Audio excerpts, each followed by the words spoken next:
Hey everyone, Gordon here with another Tech Time with Gordon. Today I'm going to talk about getting the most out of your battery. So if you have a mobile device like a phone or you have a tablet or a laptop, this is going to give you some good tips when it comes down to preserving your battery, what you can do, and kind of get past some of those myths that are around preserving your battery. So let's get to it.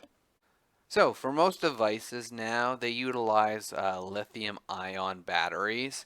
The nice thing about them, they are reliable. They last a lot longer than ever before. That being said, there are some tips when it comes to your mobile device to make sure that that battery is happy and healthy.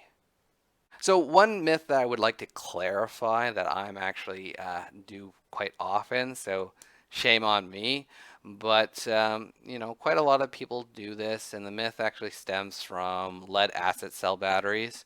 So the myth was that you wanted to fully discharge and recharge to erase what's called battery memory. So basically, in layman's terms, this is dropping your battery almost to zero, not completely zero, and letting your battery fully charge, because if you didn't, it would affect the overall health of your battery. And this was for acid cells. When it comes to lithium ion, it's actually different. So basically, when we look at lithium ion from my research, basically you want to start thinking about recharging between almost the 50% and even the 80%. I know this seems strange, but apparently this is what you're supposed to do. Now you can drop it a little bit more, but you're trying to avoid dipping below 20%. And kind of to explain it even further, batteries, so the battery in your device, basically they go off of what's called cycles. They have so many cycles that they can perform before they officially are done. Like the battery, you would toss out your battery. So to do a full recharge takes more than doing a partial charge. So by doing it earlier, you're not using as many cycles as, unfortunately, if you let it dip to below 20%, you are using um, more cycles. So it is, you're not going to officially destroy your phone if you do drop it to 10%. You're just going to shorten, unfortunately, its life. And if you're thinking of getting 5 years out of a phone, if you definitely want to try to do the 50 and 80 to make sure that your lifespan is longer. Myth number two, so charging overnight. A lot of people are afraid to charge overnight because they don't want to have an overflow in regards to their batteries. And this kind of leads to battery memory. Something people think it's harmful. However, most new devices, technically, they are equipped to stop charging when the battery is at 100%. So you don't actually have to worry about damaging it if you plug it into a charger overnight. The only risk you do have is about the issue when it comes down to temperature. If you have if you find that your battery does overheat a lot, you do have risks of extreme temperatures, and we'll talk about that in the next slide. So speaking of heat, boy, it's warm. Lithium ion batteries do not like extreme temperatures. This can do significant damage to the health of the battery. So, seeing how we are in winter, you want to make sure to insulate it from the cold. So, keep it somewhere nice, in a pocket somewhere.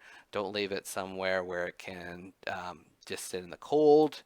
Same for hot temperatures. Don't leave it in a windowsill because again, this is going to suck the life out of the battery and do some damage to it.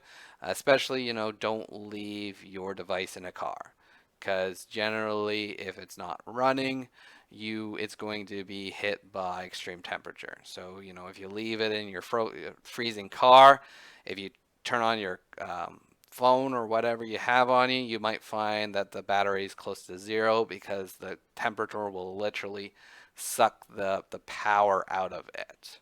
So be careful when it comes down to temperatures. When it comes down to tips to get the most out of your battery, turning off background apps is a good idea.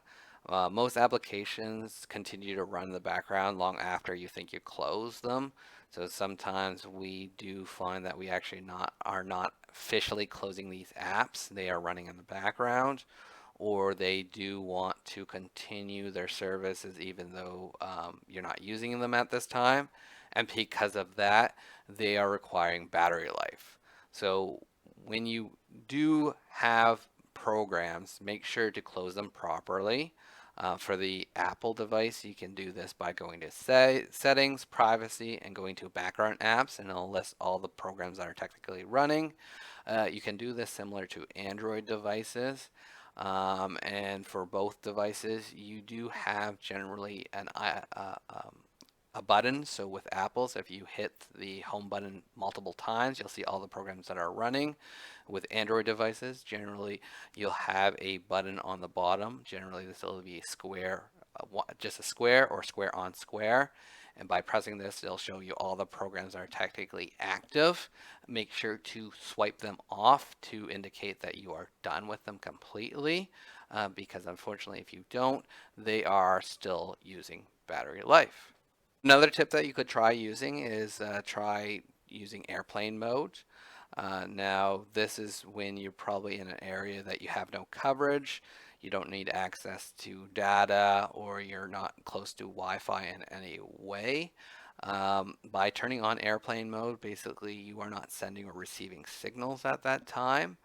Um, One thing phones will do, or devices will generally do, is they will generally try to reach out for connections, and because they are trying to reach out for connections, they are using battery life. So example, for Wi-Fi, if you're not in a Wi-Fi area, it is continuously pinging, trying to find out if there's Wi-Fi available for the user.